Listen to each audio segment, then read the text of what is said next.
गया है। भैया जी डरे हुए हैं, कायर हैं, सरकार कायर है।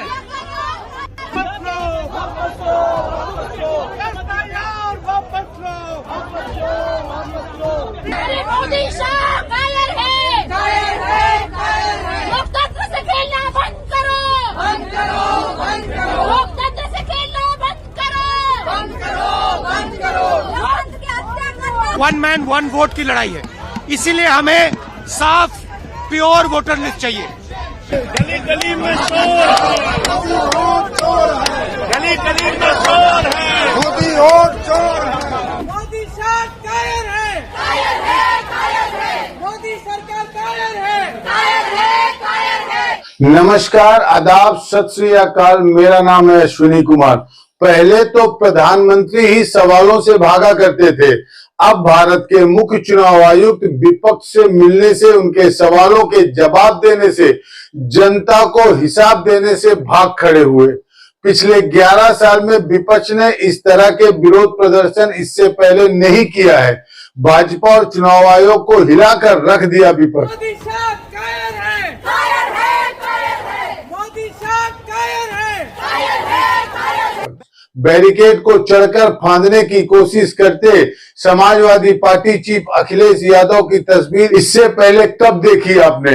भारतीय इतिहास के सबसे कमजोर और कायर प्रधानमंत्री नरेंद्र मोदी के तिकड़मे अब काम नहीं आ रहे हैं। इसकी वजह से तोड़ना पड़ा। ये देखिए, ये है, अगर ये वोट रोक रहे हैं और जनता का वोट रोक रहे हैं, तो हम जनता का वोट बचाने के लिए कूद रहे हैं।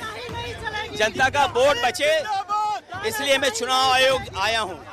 कम से कम चुनाव आयोग उन पे कार्रवाई करे जिन लोगों ने वोट काटे हैं। दिल्ली पुलिस ने राहुल गांधी और प्रियंका गांधी को वैन में ठूस दिया। क्यों? क्योंकि चुनाव आयोग विपक्ष के नेताओं से मिलने से भाग खड़ा हुआ। राहुल गांधी ने सरकार से मांग की कि विपक्ष को साफ और शुद्ध वोटर लिस्ट मुहैया कराइए। हम इस पर कोई समझौता करने वाले नहीं हैं। एक्चुअली बात नहीं कर सकते हैं, रियलिटी ये है, क्योंकि सच्चाई देश के सामने है। और ये जो लड़ाई है, ये राजनीतिक नहीं है, ये कॉन्स्टिट्यूशन की लड़ाई है, कॉन्स्टिट्यूशन को बचाने की लड़ाई है, वन मैन वन वोट की लड़ाई है। इसीलिए हमें साफ प्योर वोटर लिस्ट चाहिए। 10 बजते ही विपक्ष के नेता संसद के मकर द्वार पर इकट्ठे हुए और विपक्ष के 300 सांसदों का जत्था इलेक्शन कमीशन की तरफ कूच करने लगा कि हमारे सवालों का जवाब भी देना पड़ेगा और नैतिकता का हिसाब भी देना पड़ेगा। सांसदों के हाथों में वोट बचाओ के बैनर थे। मीडिया के सारे कैमरे मजबूरी में, बल्कि बहुत मजबूरी में, संसद से निकलकर संसद मार्ग की तरफ मोड़ने पड़े।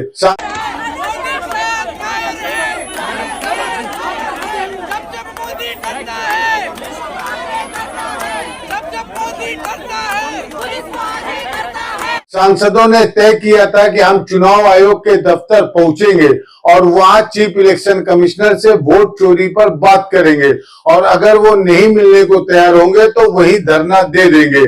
जैसा कि तय था, chief election commissioner Gyanesh Kumar Gupta इस मुलाकात से भाग खड़े हुए और इसके पीछे उन्होंने जो बहाना बनाया है, इस पर आगे विस्तार से चर्चा करेंगे।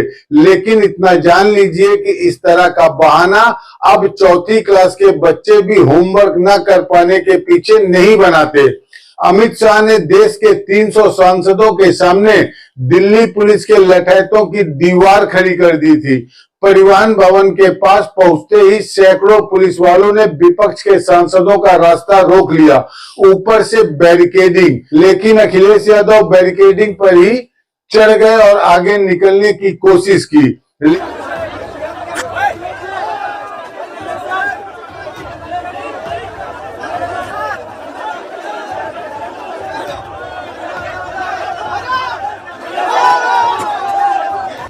नहीं, हम क्यों लड़ाई कराओगे? तुम्हारा, अब मैं जानता हूं तुम बीजेपी के चैनल हो। लेकिन दिल्ली पुलिस ने सारे सांसदों को वहीं रोक लिया था।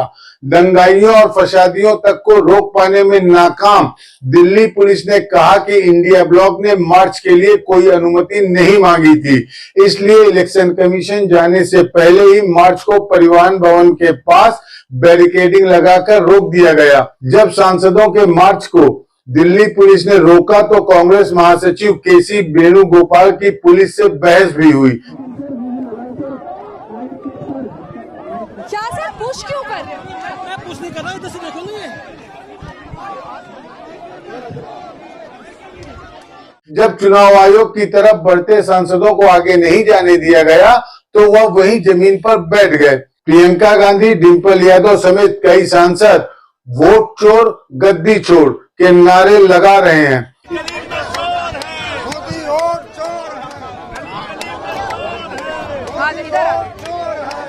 अरे ऐसा यार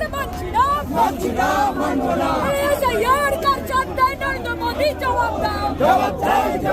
इसके बाद पुलिस ने राहुल गांधी, अखिलेश यादव, प्रियंका गांधी समेत सैकड़ों सांसदों को हिरासत में ले लिया और बसों में ठूसकर उन्हें संसद मार्ग थाने ले गई। हिरासत में लिए गए राहुल और प्रियंका, अखिलेश यादव जैसे नेताओं की तस्वीरों ने मोदी सरकार के माथे पर बल ला दिया।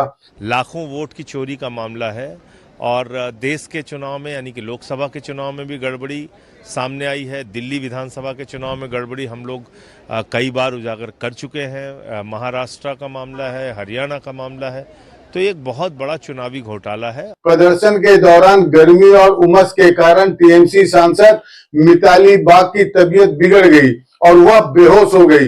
लोकसभा में विपक्ष के नेता राहुल गांधी और कई दूसरे सांसद फौरन उनकी मदद के लिए दौड़े। राहुल गांधी ने दूसरे सांसदों की मदद से मिताली बाग को वहां मौजूद एक गाड़ी में पहुंचाया, वहां से डॉक्टर के पास भेजा गया। इसके बाद प्रदर्शन फिर से शुरू हो गया उसी तरह से।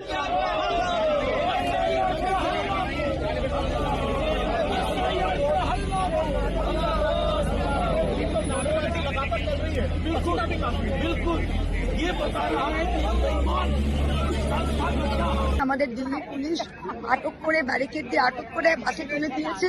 বাসে তুলে দেওয়ার পর আমাদের বললো যে আমাদের ইলেকশন কমিশনে নিয়ে যাবে, কিন্তু আমাদের সবাইকে 4টে ভিন্ন থানায় নিয়ে এসেছে। আমাদের কয়েকজনকে পার্লামেন্ট স্ট্রিট থানায় নিয়ে এসেছে। अब जरा सांसदों से न मिलने के पीछे इलेक्शन कमीशन की विशुद्ध बहानेबाजी सुनिए। इससे आप बकवास भी बोल सकते हैं। इलेक्शन कमीशन कहता है कि हमने केवल 30 सांसदों से मिलने की बात की थी, लेकिन आ रहे थे 300 सांसद। हमारे पास इतने सारे लोगों को बैठाने की जगह नहीं है, बंदोबस्त नहीं है। ना मिलने के पीछे ऐसी मासूम बहानेबाजी तो बाली उम्र की प्रेमिकाएं भी नहीं बनाया करती। मतलब जब चुनाव आयोग को मजमा सजाना होता है अपना वाला, तब वो print, TV, website, national international media के हजारों लोगों को न्योता भेज देता है। 300 से ज्यादा तो कैमरा पर्सन हो जाते हैं जब वो प्रेस कॉन्फ्रेंस करता है। लेकिन जब 300 सांसद कहते हैं हमसे बात कीजिए, तो ज्ञानेश कुमार गुप्ता एकदम चिंदीदी बहाना बनाने लगते हैं, जैसे मकान मालिक ने इतने लोगों को बुलाने से मना किया है। अरे भाई, वही 4 कदम पर विज्ञान भवन है, वो क्या केवल मोदी और ज्ञानेश गुप्ता के मनोरंजन के लिए है? और भी पास में अंबेडकर इंटरनेशनल सेंटर है, वहां बैठ जाते। नेहरू म्यूजियम का बहुत विशाल हॉल है, वहां चले जाते। कुछ नहीं होता तो तंबू गाड़ देते। महाराज जी, कई त्रिपाल वाले टेंट, शामियाना, कुर्सी लगाते लगाते भाजपा के बड़े बड़े नेता हो गए। उन्हीं को सट्टा दे देते कि आकर 400 कुर्सी लगा दो। लेकिन जब नियत में ही खोट हो तो क्या कर सकते हैं? हमारा नाम इलेक्शन कमीशन के पास है। अभी नहीं आए नाम, अभी नाम नहीं आए। अरे 30 का परमिशन हुआ, 30 का परमिशन हुआ 12 बजे। हमारा पैर में दिक्कत है, हम बुजुर्ग हैं, हम थोड़ा पहले आ गए गाड़ी से। हम ब्लॉक नहीं किया, हम गेट ब्लॉक नहीं किया। हम 3 हैं, 144 तोड़ा नहीं। तीनों के पैर में प्रॉब्लम है। हमको देखिए नी ब्रेस है कि नहीं, देखिए कोई लेडी आके देखिए। इसको कहते हैं विनाशकाले विपरीत बुद्धि। दरअसल चुनाव आयोग लगातार बेनकाब होता जा रहा है और इससे ज्यादा बेनकाब होते जा रहे हैं खुद प्रधानमंत्री नरेंद्र मोदी। लगातार यह बात जमीन पर फैलती जा रही है कि वो बेईमानी से प्रधानमंत्री बने हैं और चुनाव आयोग इस बेईमानी में उनके लठैत की तरह काम कर रहा है। यह बात सच हो या गलत, लेकिन मोदी का बाजा बज गया है। जो लोग उन्हें जादूगर बताते फिरते थे, उनकी भी समझ में आ गया कि इस आदमी के अंदर देश को आगे ले जाने की कोई काबिलियत नहीं है, कोई सहालियत नहीं है।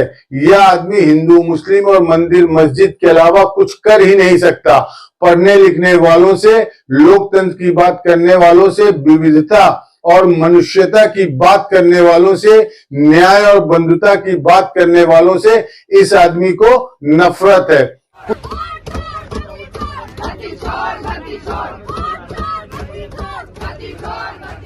मेरा डेटा थोड़ी है कि मैं साइन करूं, उनका डेटा है। आप उठाइए अपना डेटा, हमने आपको ही दिया है, आप उसको अपने वेबसाइट में लगा दीजिए, पता लग जाएगा आपको।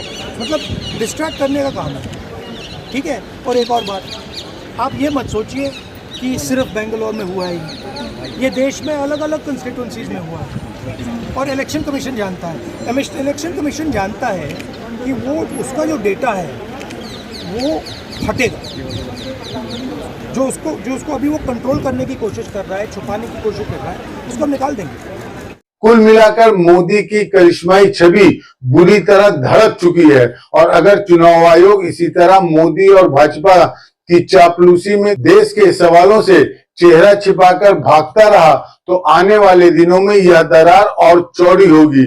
मीडिया में बैठे हुए उनके पालतू पत्रकार इसे कम नहीं कर पाएंगे। विपक्ष के बढ़े हुए आत्मविश्वास ने चैनलों और अखबारों के दलालों का भी बाजा बजा दिया है।